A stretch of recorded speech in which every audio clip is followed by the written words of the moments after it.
السلام علیکم ورحمۃ اللہ وبرکاتہ۔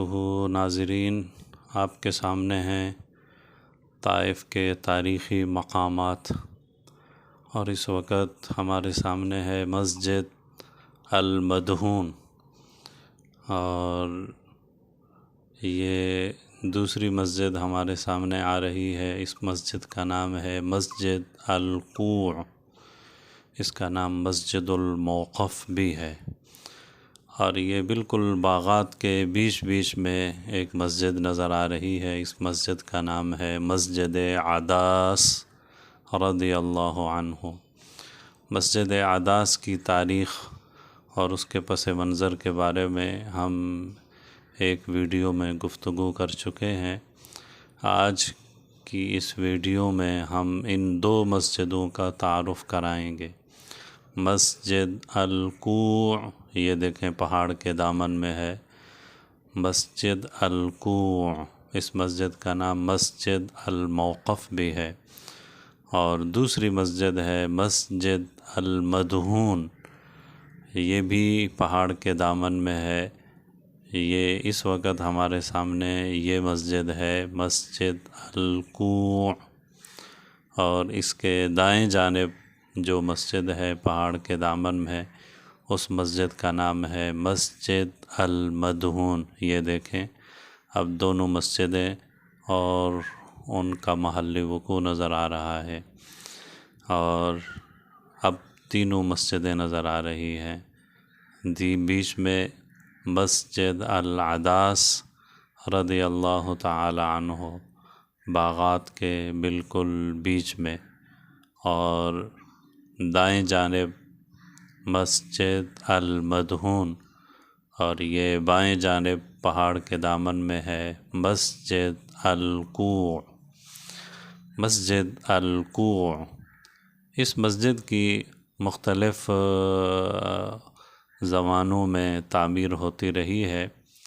عام طور پر یہ کہا جاتا ہے کہ حضور نبی پاک صلی اللہ علیہ وسلم جب عتبہ شیبہ کے باغ سے واپس ہوئے تو آگے چل کر جبل ابی زبیدہ کے دامن میں بیٹھے۔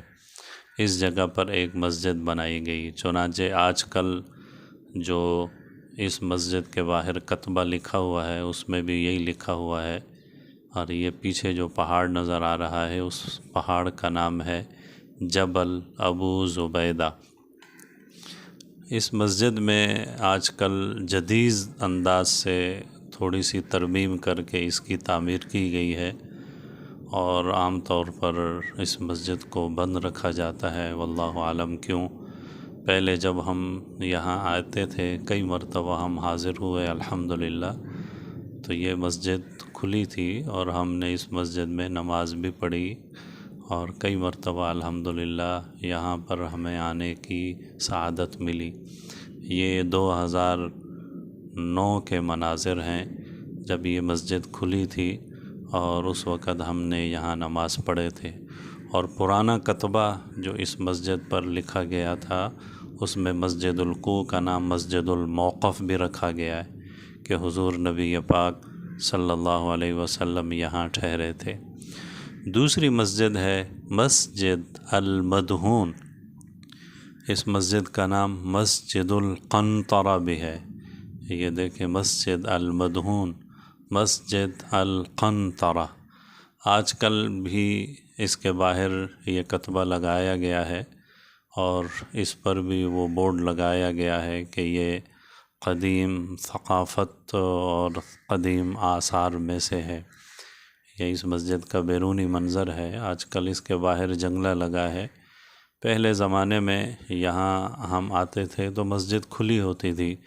ایک مرتبہ ہم یہاں آئے تھے تو جامعہ صفہ کے شیخ الحدیث حضرت مولانا فداء اللہ صاحب دامت برکاتہم کی امامت میں ہم نے یہاں ظہر کی نماز باجماعت ادا کی تھی، تو اس وقت مسجد کھلی تھی۔ یہ اس مسجد کا اندرونی منظر ہے، دیکھیں یہ اس کا محراب ہے، اور یہاں الحمدللہ ہمیں نماز پڑھنے کی سعادت ملی۔ تو یہ دو مسجدیں ہیں، مسجد المدہون اور مقامات سیرت کے اسفار، مضامین اور ویڈیوز کے لیے دیکھیے ہماری ویب سائٹ نقوشسیرت.com، اور طائف کے ان مقامات کی تفصیل کے لیے دیکھیے ہماری شہرۂ آفاق کتاب، صدارتی ایوارڈ یافتہ کتاب نقوش پائے مصطفیٰ صلی اللہ تعالی علیہ وسلم۔